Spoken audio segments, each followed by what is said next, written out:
On engagement party day, my fiancé said she'd arrive in 2 hours. Then a local news alert flashed about a newlywed who had been discovered in a car with another man, requiring CPR. Everyone at the party saw it.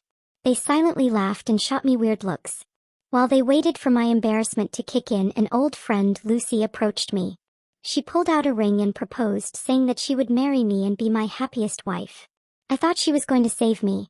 I became the silent man in her shadow to build her the business empire of her dreams. 5 years later, during a discussion in her office before a product launch, I overheard her talking with a doctor friend. "You think you could ever hide a miscarriage from Howard?" Lucy, her hand on her belly, appeared sad. "I have to hide it. Howard is unaware that I'm pregnant. I always wanted to have a baby with Felix, but it was too hard and I lost it. If Howard discovers that you're adding hormones to his milk and got pregnant by Felix, he could get hysterical." Lucy sighed, bitter smile. "I don't care anymore. I just want to make Felix happy. It's worth it.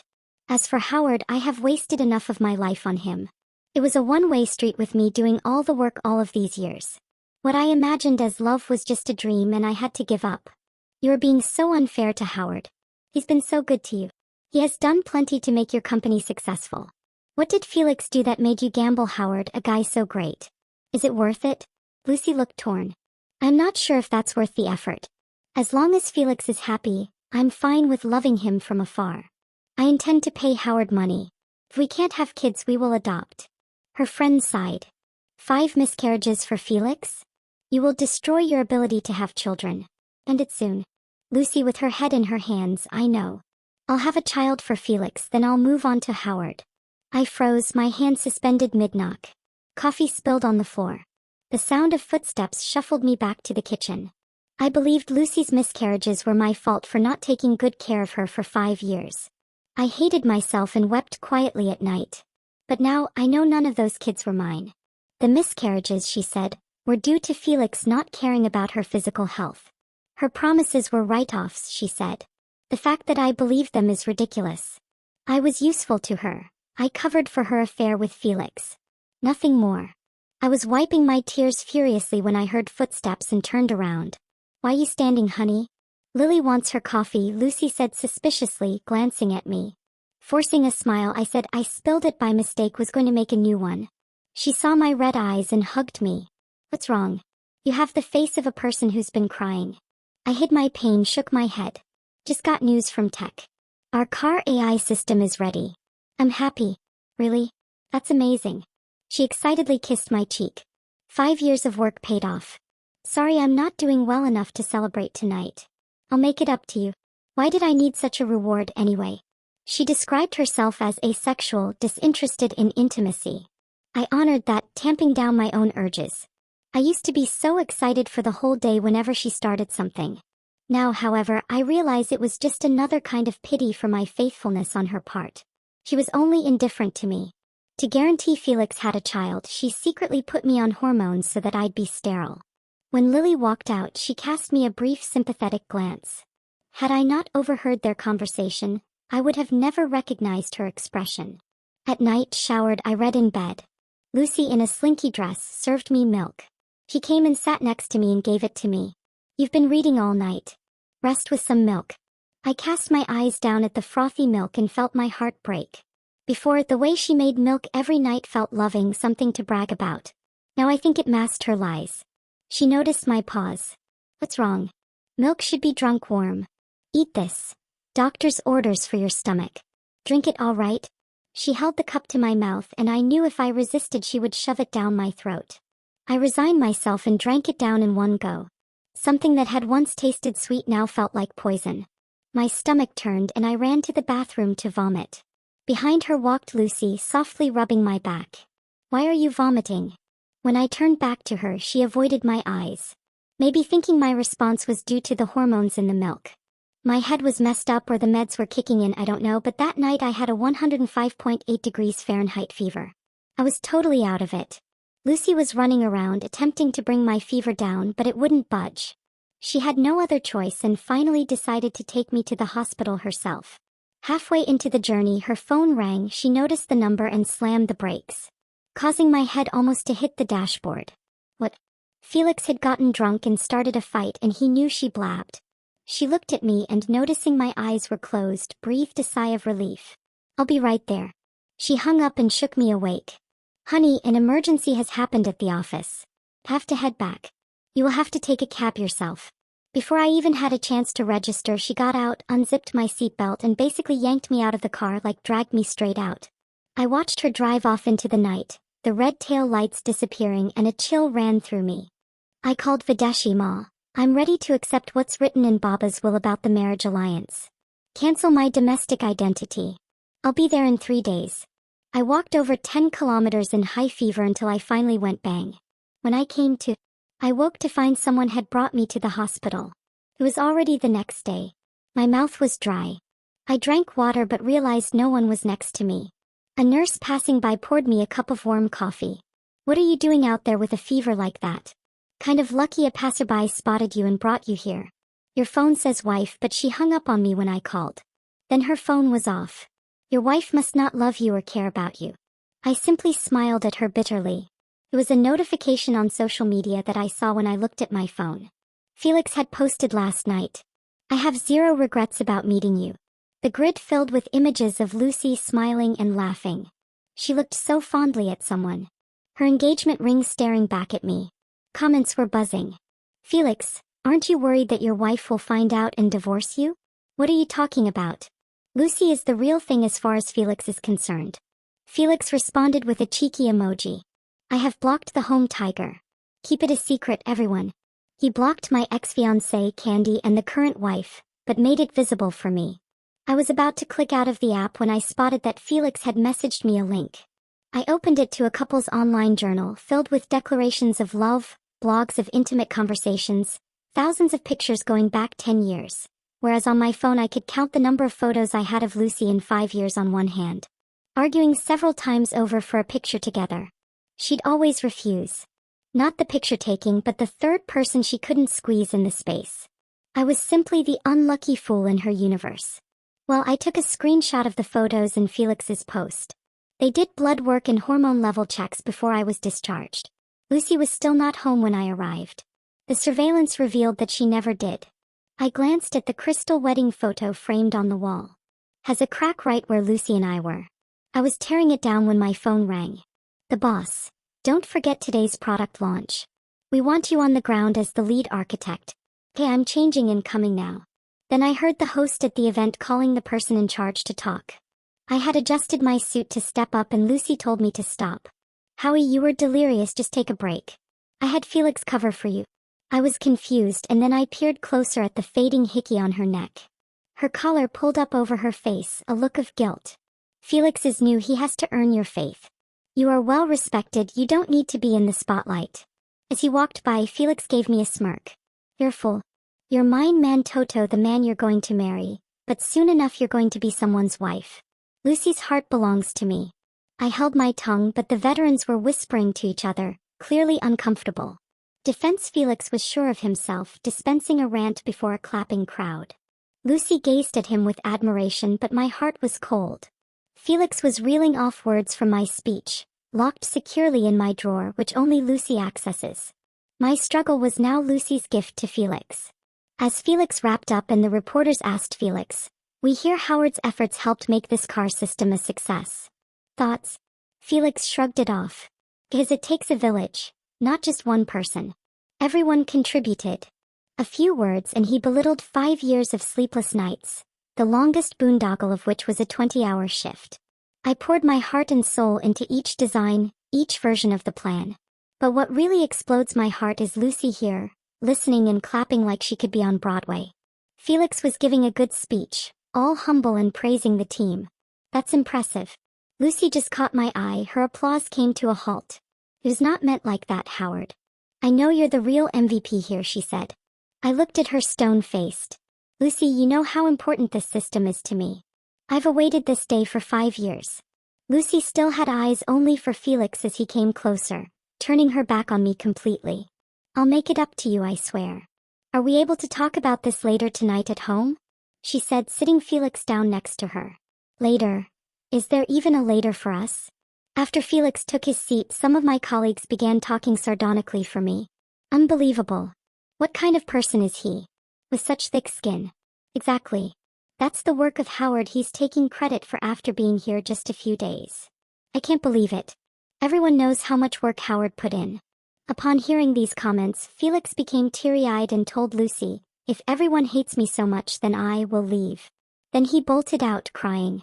Lucy shot me a glare. "Did you put them up to this? Control your people. If they cannot say anything nice, they need to shut up." She chased him, which caught everyone's attention. It always seems to her like I'm the one trying to trip Felix up. Felix appears as the tech director a month ago. He didn't have a clue about technology, yet interfered with the designs of the tech department, unsuccessful runs of systems, and delayed everything. Everyone else blamed him, but Lucy lit me up in her office. "Shame on you, how manipulative you set people against Felix because you're embittered he's your boss. Is this about him stealing your girl years ago?" I explained and explained, but she wouldn't believe I wasn't behind it. "Felix, who was on a business trip, almost wrecked her car a few weeks ago, and I was the scapegoat because you were the last person to take the wheel, right?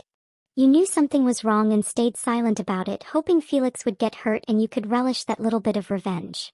The way I could tell she looked at me as if to say I disappointed her, hurt worse than words could explain. So this time I didn't bother to explain. 5 years after the company was founded, she never mentioned us to anyone. Whenever I brought up making it official, she would change the subject, saying company policy did not allow workplace romances. Eventually I became numb and no longer brought it up. But Lucy never came in after the new product launch and she never called. Instead, Felix sent me a video message. It was recorded in a car. Felix was on top of Lucy, the pair intertwined in the tight quarters. Felix's voice taunted, "Who's better than that loser of yours, Lucy?" In a daze, she answered automatically, "You, of course. I love you. With you only I feel the enjoyment." I thought I would be furious watching this video. Yet, inexplicably enough, I was calm. I kept every second of the footage from the dash cam. The next day on my way home, I called for someone to look into Felix. I just could not imagine he loved Lucy. Once I got home, I printed our divorce papers and signed my name. With it was my resignation letter and a USB of the videos. All stuffed in a manila envelope and mailed to Lucy's office. Lucy didn't come home that night, just sent a text, saying something had come up with a client and there was going to be a couple of days of travel. "Stay at home and take care of yourself. I'll bring you back a gift." I didn't really take the message by surprise. Felix sent me another video first thing in the morning. All tissues strewn, papers in disarray, a fragile hand resting on the blanket. Lucy slumbered, her lids close to rest. He taunted, "Howard, Lucy was so beautiful asleep. We had it out for hours, gone through 7. Yeah, she was tired. And when she does come back, she'll give me all of your shares," she continued, Lucy promised. She even intended to purchase me the most expensive item at today's auction as a birthday gift. "She wants our kid," even suggested a name, "Howard. Admit it, she doesn't love you." I ignored his taunts, blocked him, and kept packing up. Glimpsing the drawer, I spotted the heap of matching watches and belts. Lucy returned with these so-called gifts every time. Always the same stuff. One, I said, "A CEO who gave her husband a $50 watch, that's cheap." She'd snap, "It's the thought that counts. Make no mistake, be thankful, don't test your limits." But since Felix had appeared, they had lavished him with luxury watches and cars. When I complained, she went on to make excuses. "You work in tech, why dress like this? Techies usually dress plain." However, Felix is a foreign returnee, and more than that, he's our company's ambassador, so he needs to dress up nicely. Whatever my complaints, there were always excuses to dismiss me. And as I tossed these gifts in the garbage, my phone buzzed incessantly. Our company chat group was abuzz. "Did you hear? Lucy spent $50 million on the most expensive auction item, a birthday present for Felix." Oh my gosh, 50 mil? Lucy's way too generous. I heard that Felix also proposed to Lucy on the spot and she was crying a river, she was so moved. Are you kidding me? I heard Felix is married. I looked at my phone calendar. Today is my 5-year wedding anniversary with Lucy, but she's spending this anniversary with another guy and even bought him fancy gifts. Not even a little bit of resentment bubbled up inside me. But since I'm leaving, why care so much? On my way to the airport with my luggage in tow, I saw the package's status. Out for delivery. I figured it was time Lucy should get something. Just as I was about to board, Lucy texted, "Honey, I am returning from a business trip. Got you something special." I'm going to run by the office and then go home. Wait for me, okay? In the meantime, 2 texts appeared on my phone. The first was a reminder to cancel. Dear Howard, you have been successfully canceled. All documents linked to this unique number will no longer be valid and your phone number will also not work anymore. The other was about the result of an investigation I requested. I had a cursory glance and smugly forwarded to the company group. I switched off my phone and walked up the boarding ramp. Over on the other hand, Lucy and Felix have finally returned to the office. She checked the time and realized she hadn't had a meal with Howard in a while, so she picked up the phone and called her assistant. Make us a reservation and get Howard on the phone. Tell him lunch is on me. Her assistant did as told. Lucy sat looking out into the blue sky from her office and smiled. This time she envisioned Howard's delight when he opened the special gift she had purchased for him. But before she could grin, her assistant dashed in. Lucy, Howard, the phone is disconnected. None of us can reach him. Also, he sent a package. We have one at the front desk from him. As Lucy opened her mouth to protest, Felix snatched the package from the assistant and ripped the package open. When he saw the divorce papers inside, his eyes lit up. You see, I told you that Howard is simply spoiled and arrogant and threatens you with divorce. He set down a stack of divorce papers on the desk, next to a resignation letter and a USB drive. When Lucy saw the word divorce, her eyes went wide and she quickly picked it up and read. The sight of leave with nothing in the agreement made her feel as if her brain had exploded. She knew how hard Howard had worked over the years for a comfortable life. How could he just walk away, leaving billions in assets on the table? Felix continued rambling as she stared in disbelief at the divorce papers. Howard's such a fool. With your help, he went from being a struggling programmer to the top tech executive he is now. But he's such a baby that he's threatening you with divorce. This is characteristic of him, playing hard to get. Is he still mad about the launch yesterday? So petty. But don't worry, Lucy. I promise he will return in half a day. Will he really leave a lovely wife like you? And even if not for love, he would stay for the money, right? Lucy said nothing, her hand trembling as she held the papers. Even now, she didn't believe it was true. She had the sudden feeling that Felix was probably right. It has to be Howard playing hard to get. Putting everything back in the drawer, she coldly declared, fine, let's see how long he can hold out. She tried to sound confident, but inside she wasn't sure. The rest of the day, Lucy felt inexplicably anxious. In just an hour, she checked her watch more than 100 times, eyes glued to the office door. Every sound made her hope it was Howard returning. But as the sky darkened, Howard didn't show up nor make a call. Lucy felt a lingering unease because Howard never went more than 6 hours without contacting her. By 8 p.m. she couldn't resist calling Howard's phone. To her shock, just as the assistant said, the number was disconnected. How could that be? He had used this number for years. He tried again, same result. Suddenly, Lucy remembered she had Howard's social media login details. She entered the password only to be met with a message. Account disabled. Her rising unease turned into panic as she tried several other accounts, even his bank app, with no success. She finally couldn't sit still, calling her assistant. Check Howard's identity info and see if he's bought any plane tickets. Not long after, her assistant returned, looking grim, reluctantly reporting. Lucy, there's no record of Howard's identity or any flight info. Her mind buzzed as if struck by thunder. How? Only a dead person has no record. The assistant's next words sent more chills down her spine. Howard, he did get a death certificate. Cause of death, heart attack. Lucy was in complete chaos.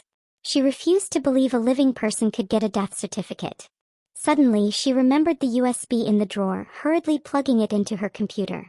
After seeing the photos, the dashcam footage of her and Felix, she was ashen, collapsing in her chair. He knew everything, yet pretended nothing was wrong. Her heart ached deeply. Right then, a call from a friend came through. Lucy, did Howard find out something? He had a blood test before leaving the hospital. Lucy finally realized even drugging Howard couldn't be hidden. Lily, Howard's gone. He sent me divorce papers. I can't find him anywhere, she said, crying. Did you check at home? Her best friend's words suddenly struck her. Right, how did I not think of that? Maybe he's just playing a joke on me. I need to go home and find him. Lucy wiped her tears away, didn't bother packing, and rushed out the door. But as soon as she stepped out of the office, she ran into Felix. He was holding a decorative box, wearing a mischievous grin as he looked at her. Sweetheart, perfect timing. Guess what's in my hand? He opened the box to reveal a set of sexy lingerie along with sheer stockings. How about we try it in your office while nobody's around? He grabbed Lucy's hand, but she shook him off hard. Felix, can't you think of anything else at a time like this? Felix was taken aback by her sudden outburst. Lucy had always been gentle with him, never raising her voice, let alone shouting. But tonight she was acting really strange. Okay, no trying.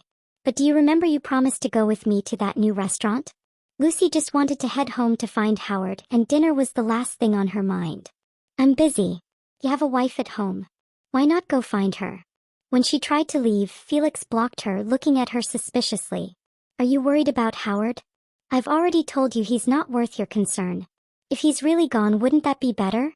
There'd be nothing standing between us. Felix wrapped his arms around her waist, one hand wandering as he whispered in her ear. You once told me that being with me was the real joy. Let me show you right now. As he started to lift her skirt, suddenly everything went dark. A slap stunned him into silence. Lucy glared at him, her face dark. I warn you. Harass me again and I'll report you for sexual harassment. With that, she rushed away in a hurry. Meanwhile, I had just gotten off a plane. I noticed not far away, a graceful woman waved at me, catching me off guard. She tidied her hair and approached me gracefully. Are you here to pick me up? I thought she had mistaken me for someone else and prepared to move on with my luggage. But she nodded, reaching out to shake my hand. My name is Victoria. Originally, your mom was supposed to pick you up. But something came up, so she asked me to come. I saw your photos at her place. You're much more handsome in person, not like a typical tech guy. Her shy, blushing face made me smile, something I hadn't done in a while. I didn't expect someone as beautiful as you. My compliment made her blush deeper, hesitant to meet my gaze. Let's grab something to eat. I'm starving. Victoria nodded and drove me to a quiet cuisine restaurant. While waiting for our meal, we chatted casually and I learned that she and my mom are really close. Our families go way back, not only in business but all the way to our grandfathers. Victoria smiled at me warmly and said, You grew up locally and refused to go abroad. Even when your father passed, you only stayed a month after the funeral to accompany her, then returned with his ashes, giving up a billion-dollar heir identity just to be an average tech worker. I admire you for that. Though hearing that my marriage wasn't great, she expressed sympathy. I didn't hide my reasons for coming home after all. So, despite knowing my situation, you still agreed to the arranged marriage? She admitted to being heartbroken herself, saying we shared the same wounds. In that moment, I realized arranged marriages aren't always bad. When two people understand each other's pain, they might cherish each other more. In my world, Lucy was completely gone. Meanwhile, Lucy hurried back home. But no matter how hard she searched, Howard was nowhere to be found. In the cold, empty house, Howard's laughter echoed in her mind. She recalled his familiar scent of smoke, his warmth and tenderness when he held her. At that moment, she realized how much he truly meant to her. Honey, could you really be so heartless as to abandon me? No matter where you are, even if it's at the ends of the earth, even if it costs me everything, I have to find you. The next day, as Lucy returned to work, her assistant was shocked to see her. It seemed like she'd aged a decade overnight. Her once dark hair was streaked with gray. Her exhausted face and bloodshot eyes showed how drained she was. Call an emergency meeting. When all the employees were gathered, Lucy announced some big news. She planned to sell the company and use the money to find Howard. For the first time, she revealed to everyone that she and Howard were married. They were stunned. Lucy had hidden it so well for years, right under their noses. As she heard their whispers, Lucy wore a bitter smile. Only now did she understand the pain Howard felt, pretending to be just colleagues when they were husband and wife, while she flirted with Felix, even being called the other woman without a care. Back in the office, Felix stormed in angrily. I'm against you selling the company. Lucy gave him a cold stare. What right do you have to disagree? Seeing her unhappy expression, Felix felt tense and quietly replied, This company took so much effort to build. How could you sell it, especially for someone as useless as Howard? Lucy sneered suddenly, pulling out her phone and showing him a document. This was sent by an employee yesterday. Have a look. Felix nervously took the phone, nearly dropping it in shock. Slander. This is total slander. Lucy threw another stack of documents in front of him. I didn't believe it at first either, so I hired a private investigator. Wanna know what I found out? You're a complete scoundrel. You didn't come back from overseas for me or even your wife, but because you're in deep debt with no way out. You embezzled millions from my company using my name. I also found out that 5 years ago, you broke up Howard and his former fiancée just because you were after her family's wealth. Once you wasted that, you turned your eyes on me. You plotted with our company's competitors to force Howard out, aiming to weaken the company by removing its tech genius. Making it easy to suppress and acquire on the cheap, right? Lucy's shouting left Felix speechless. Lucy, let me explain. But before he could plead for Lucy to hear him out, an assistant rushed up. Lucy, there are some dangerous-looking men outside asking specifically for Felix. When Felix heard this, panic struck him and he dropped to his knees. Lucy, you've got to help me. Those guys are ruthless. Please lend me some money. Seeing him crying miserably reminded Lucy of how he had used her for years. She felt a deep rage wanting to tear him apart. She had lost tens of millions because of him. She had had multiple abortions because of him. And she lost the one who truly loved her because of him. She ordered security to throw Felix out. Hearing the cries outside, she felt nothing. A month later, I got married to Victoria. We didn't invite too many people. It was just close family and friends. When it came to exchanging rings, suddenly a woman wearing a white wedding dress burst into the ceremony despite the security's efforts to stop her. Husband, you can't marry her. Let's get married again, and this time I'll truly love you. Lucy, with tears in her eyes, stumbled and cried as she ran toward me. Everyone was looking at me, including Victoria, as if to see what choice I'd make. But I didn't spare Lucy a glance and slipped the ring onto Victoria's finger. You're the woman I choose for life, and I'll love you forever. Oh, you don't love her. How long have you known her? We were married for 5 years. I'm the one you love. Lucy charged up the steps, pushing Victoria aside, clutching my hand and staring into my eyes. Husband, I know you're upset about how I treated you. I was wrong and I'm back. That bastard Felix has nothing now. I forced him to return what he took from me and cut ties with him. I sold the company, spent all my savings, took a month to find you, and even wore a wedding dress today to remarry you and start over. Please give me another chance? I pulled away from her grasp, shielding Victoria behind me while shaking my head. There's no possibility. From the day you drugged me and the moment you cheated with Felix, we've been strangers. I signaled to security, who then charged forward. Lucy struggled desperately. No, I don't want to leave you. Husband, I know you still love me. Seeing that I wasn't moved, she grabbed a sharp fork and held it to her throat. Choose me or her. I ignored her threats and held Victoria's hand. Like I said, she is my one and only wife. Your life or death means nothing to me. Lucy couldn't believe it, crying and shaking her head. She never believed I could be so heartless, but when she hurt me, did she ever think of any past affection? I was only repaying in kind. Understanding my resolve, Lucy eventually stopped struggling, leaving behind divorce papers as she exited in sorrow. Regarding the fact that the drugging might have left me infertile, I told Victoria about it before we got married, but she didn't mind at all. I may not have known you long, but from the moment I met you, I knew you were the one. Even if we can't have kids, what's the big deal? Though she said she didn't care, I knew every woman dreams of becoming a mother. Over the next year, I sought out great doctors and finally found a solution. On our first anniversary, Victoria joyfully announced she was pregnant, and we cried tears of happiness. When I returned home to honor my father and share the news, I ran into old colleagues. We chatted at a coffee shop. Initially, they were cagey, not mentioning anything about Lucy, until eventually someone couldn't hold back. They told me Lucy was imprisoned. When she came back from abroad, she discovered she was pregnant with Felix's child. Felix, having multiple offenses, was divorced by his ex-wife and pathetically begged Lucy for forgiveness. Considering she was carrying his child and being rejected coldly by me, she reluctantly stayed with him in despair. But what she didn't expect was Felix, for money, forced her into prostitution and drugged her. She awoke naked in some stranger's bed, and the pregnancy resulted in a miscarriage. At the hospital, she was not only diagnosed with the disease, but also told she'd never be able to bear children. That final straw broke everything inside her. One night as Felix slept, she stabbed him through the heart, chopped him to bits, and then turned herself in, calmly waiting for the police to arrive. But just a day before I returned to the country, she died, worn down by illness and multiple abortions. As I listened to what happened, I just took a sip of my coffee, the bitterness more intense. After paying respects to my father on my way back to the States, I saw Lucy's best friend. Howard, you must have heard what happened to Lucy. She left you a letter she wrote in prison. She wanted me to tell you that she's always loved you deeply. But by the time she realized her mistakes, it was too late. She regrets the hurt she caused and wishes to be your wife in another life. I just smiled lightly and used a lighter to burn the unopened letter. Another life. I only believe in this one.